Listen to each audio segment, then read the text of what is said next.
e ngā mana, e ngā reo, e ngā karanga maha o te wā. Tēnā koutou katoa. Ko Bill toku ingoa.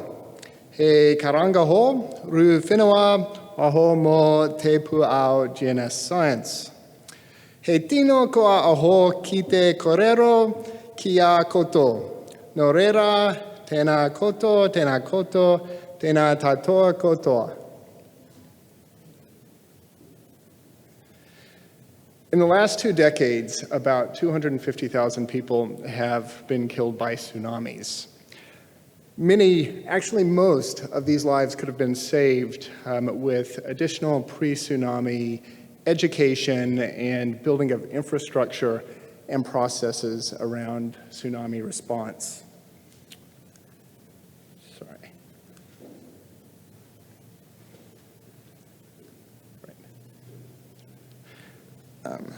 Just a second. Sorry, we've gone one too much. Excuse me. Right.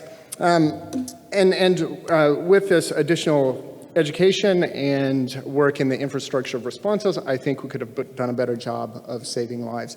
This isn't a talk about gloom and doom.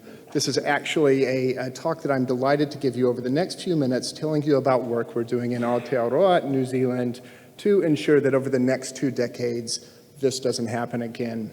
This work is a fortunate marriage, a designed marriage between an Endeavour research program, rapid characterization of earthquakes and tsunamis, and a National Science Challenges, Resilience to Nature's Challenges, Tsunami and Earthquake program.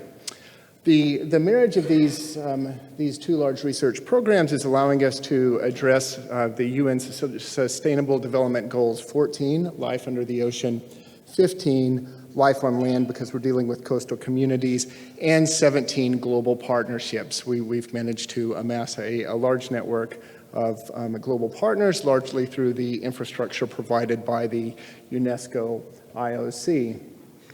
I'm showing you a group of some of the members of this research cluster, comprising universities, research institutes, and education and local community partners within New Zealand. This does extend out quite far past New Zealand, though.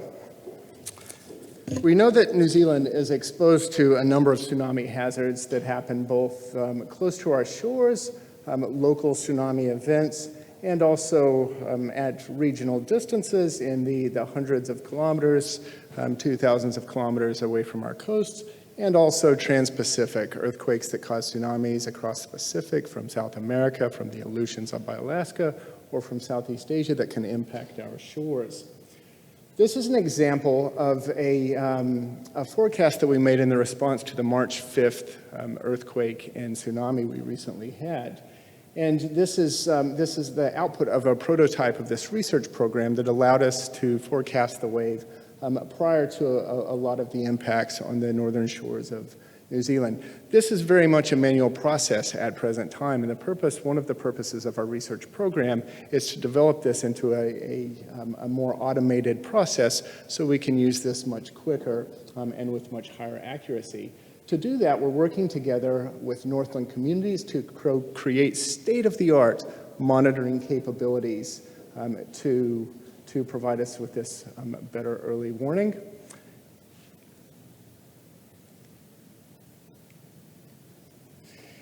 And we're also leveraging a large New Zealand investment in tsunami monitoring infrastructure that's been going on the last couple of years. What I'm showing you here, I hope you can see, are orange dots that mark 12 locations around the Southwest Pacific that have instruments that sit on the seafloor that can measure a tsunami wave propagating over top of them. So when a tsunami wave goes over top of these sensors, they relay data to us that says how big that tsunami wave is. And you can use this data to say something about a wave that's going to hit your shores before it hits. Part of our research program is to optimize the way in which we do that by improving the science that goes into the forecasting. One of the most exciting aspects of the Decade of Oceans to me is its ability to bring people together across the planet and across different sectors of society, both research and communities and governments. And that's something I'm trying to show you here with the large green squares representing communities and research organizations that are contributing to an integrated approach to solving this tsunami problem. Let me see if I can get this animation to run. And when it does, what we're doing is we're working together with local communities in Northland, the Ngatiwai Iwi in Northland, as well as other communities around Greater Northland, to co-create a seismic monitoring array that will allow us to use something that's analogous to, say, a telescope, looking at the earthquake process. Imagine an earthquake starts where that red dot is, and over a few minutes' time, the earthquake itself moves along this margin. So we know that most tsunamis that impact us happen along these two lines of blue triangles.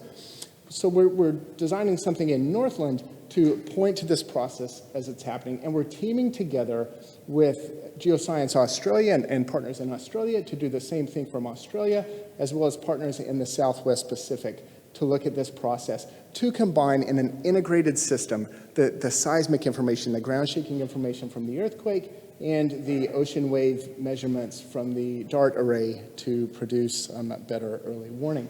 And I think this is a very powerful approach, engaging the communities for two reasons. One is it's making the monitoring we're doing better. I believe that we can leverage local knowledge from the people on the ground living in these areas to design a better monitoring network. And also, when you allow people to be involved in the solution, when you use their information and they can see that they are improving the outcome, it also creates a sense of ownership, and it makes the communities more willing to change their behaviors when their tsunamis are on the way to keep everyone safer. Lastly, I'm going to show you an example of the larger work we do through the UNESCO IOC community, the Intergovernmental Ocean Community, that includes both building local technical capacity. This is an image from a workshop we convened in Nandi, Fiji, a couple of years back, where we tried to bring together scientists and emergency responders across the greater Southwest Pacific and transfer the ability of modeling tsunamis and forecasting tsunamis, so each of these representatives of their countries and their communities could go back to those communities and design specific solutions that would best help their communities. We're also using our monitoring efforts to support response and recovery in the greater Southwest Pacific through the International Coordination Group of the Pacific Tsunami Warning System. We work very closely to ensure that what we're delivering in New Zealand benefits the Southwest Pacific the best it can in the greater Pacific. No reira e te iwi, ko tato tene he waka eke noa. Kia eke panuku, kia eke tangaroa. Tēnā koto, tēnā koto, tēnā koto katoa.